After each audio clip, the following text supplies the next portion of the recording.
Hello everyone, आप देख रहे हैं न्यूज़ोपीडिया। 1999 24 दिसंबर की शाम, दिन शुक्रवार, और घड़ी में 4:30 बजने वाले थे। काठमांडू के त्रिभुवन इंटरनेशनल एयरपोर्ट से इंडियन एयरलाइन की फ्लाइट संख्या IC 814 नई दिल्ली के लिए उड़ान भरती है। शाम 5 बजे जैसे ही ये फ्लाइट इंडियन एयरस्पेस में एंटर होती है, अचानक कुछ लोग पिस्टल निकाल करके वहां पर खड़े हो जाते हैं और कॉकपिट में घुस करके प्लेन को हाईजैक कर लेते हैं। हाईजैकर्स इस फ्लाइट को पाकिस्तान ले जाना चाहते हैं, लेकिन पाकिस्तान की तरफ से विमान को लैंड करने की अनुमति परमिशन नहीं मिल पाती है। आखिरकार विमान को रिफ्यूल करने के लिए शाम 6 बजे के तकरीबन अमृतसर में इसे उतारा जाता है, लेकिन ये प्लेन महज 45 मिनट के अंदर बिना फ्यूल लिए वहां से जो है लाहौर और दुबई के रास्ते अफगानिस्तान के कांधार के लिए रवाना हो जाता है। कांधार में उस समय तालिबान का रूल चलता था। इस विमान पे कुल 180 लोग सवार थे, जिसमें एक ही आतंकियों ने हत्या भी कर दी थी। आखिरकार बाकी के 179 लोगों की हिफाजत के लिए भारत सरकार आतंकियों की मान लेती है और 3 खूंखार आतंकियों को रिहा कर दिया जाता है। अब नेटफ्लिक्स पर इसी घटना को लेकर के एक सीरीज आई है, नाम है IC 814 द कांधार हाईजैक।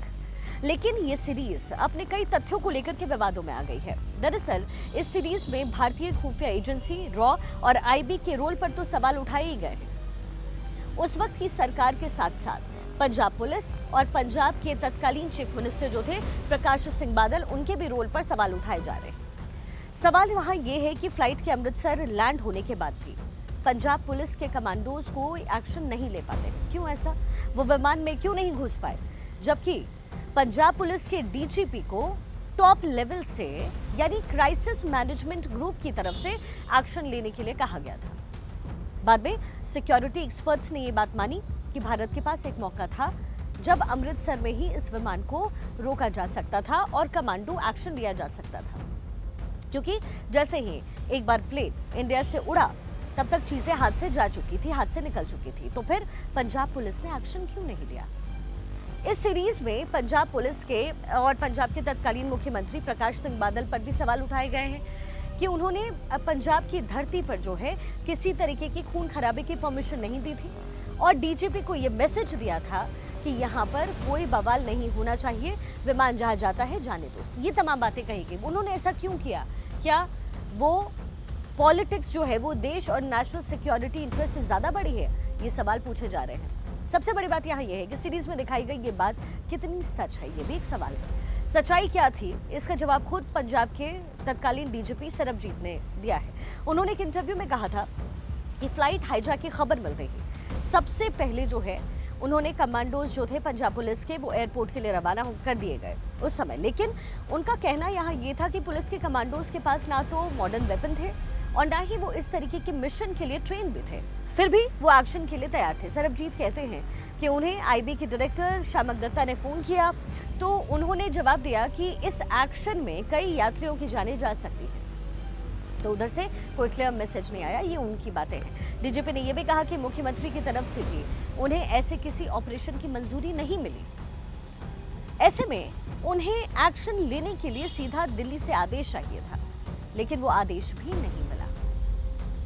कहा गया कि CMJ यानी क्राइसिस मैनेजमेंट ग्रुप, जिसमें रॉ के चीफ, IB के चीफ, NSA और दूसरे सीनियर ऑफिसर्स शामिल थे, होम मिनिस्टर भी शामिल थे, उनकी PMO से बात ही नहीं हो पाई, ये कहा जा रहा है। DGP कहते हैं कि उन्हें सिर्फ ये आदेश थे कि किसी तरीके से विमान को अमृतसर में रोक कर रखा जाए ताकि तब तक मानेसर से NSG कमांडोज वहां पर पहुंच सके।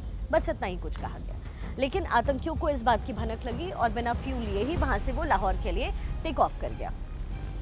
बाद में उस वक्त रॉ के चीफ रहे AS दुलक ने भी ये बताया कि दरअसल CMG में मौजूद कोई भी व्यक्ति कोई फैसला नहीं कर सका, सिर्फ ब्लेम गेम वहां चलता रहा और अंत में ठीकरा फोड़ा गया पंजाब के DGP पर। लेकिन इन सभी तारों को एक साथ अगर आप जोड़ें तो एक बात साफ समझ में आती है।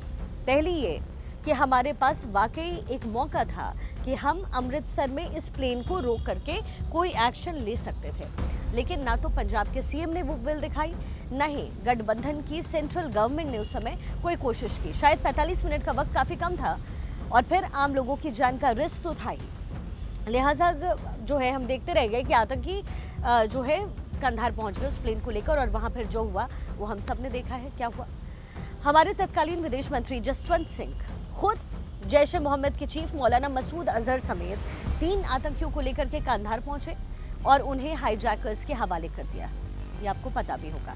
लेकिन एक सच ये भी है कि बाद में इसी मसूद अजहर ने आतंकवादी संगठन जैश ए मोहम्मद को बनाया, और ये आतंकी संगठन अब तक 450 से ज्यादा इंडियंस की जान ले चुका है। इस आतंकी संगठन ने हाईजैक के ठीक 2 साल बाद 2001 में संसद भवन में और जम्मू कश्मीर की विधानसभा पर हमला किया।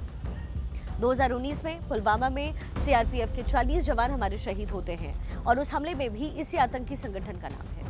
लेकिन सवाल यही है कि आखिरकार मसूद अजहर समेत 3 खूंखार आतंकियों को छोड़ने की नौबत क्यों आई? तो जवाब इसका ये है कि आज भी हमारे देश में आम लोगों के लिए परिवार से बड़ा कुछ नहीं होता, और राजनेताओं के लिए राजनीति से बड़ा कुछ नहीं होता। बाकी देशभक्ति की बातें बातों में ही अच्छी लगती है।